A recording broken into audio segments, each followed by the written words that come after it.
We've been travelling for just over 2 years around Australia in our caravan with our two kids, Harrison and James, who's run off. He's off climbing a tree.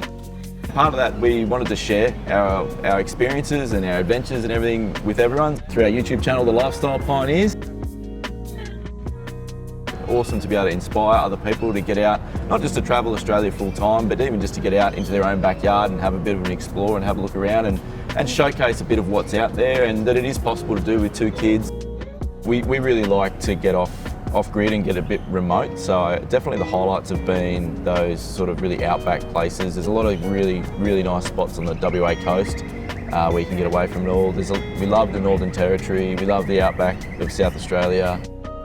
I was really struggling with my job and with everything, so we decided it was time to make some pretty radical change, and the travel wasn't really the initial idea. We were sort of just taking some time off to figure out, I guess, what we wanted to do and what was going to suit us moving forward.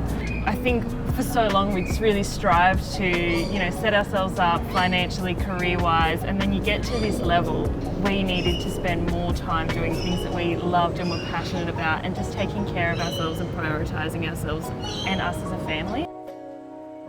We wanted to give back to charities and to communities. And yeah, Movember's been a big part of that, and last year our community just jumped on board our Movember campaign. Movember just cut through to a lot of people really quickly, and everyone loves growing their mows and supporting it, and it gets talked about. I actually saw the push-up challenge come up on my social media feed, and I saw that Movember were involved, and I jumped in without really probably understanding exactly what I was getting myself in for. But I said to Liz, Movember's doing this thing with push-up challenge, let's jump in and see if we can do an extra fundraiser for Movember. Simon jumped in and I did the maths, and I was like, that's 140 push-ups a day.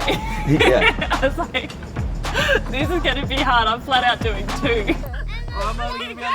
So it's a lot of push-ups to get out in just 23 days. So you've just got to take the opportunities when they present themselves. Obviously the kids can't do very many push-ups, but able to substitute those for, they can do star jumps or whatever it is that they want to do.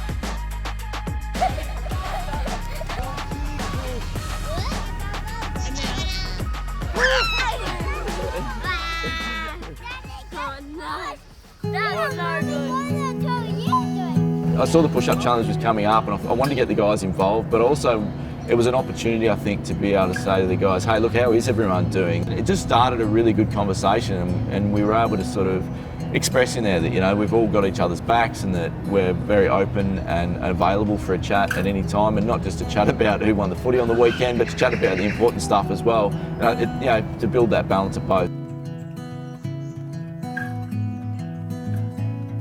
It's really important to make this part of the everyday conversation that is part of our daily routine, that check in, how you're feeling, what was the best part of the day, were there any things that you didn't like, is there something going on? I think it's setting that example and setting that foundation so that the kids feel like talking about how we're feeling and what's going on with our lives becomes just part of our everyday life.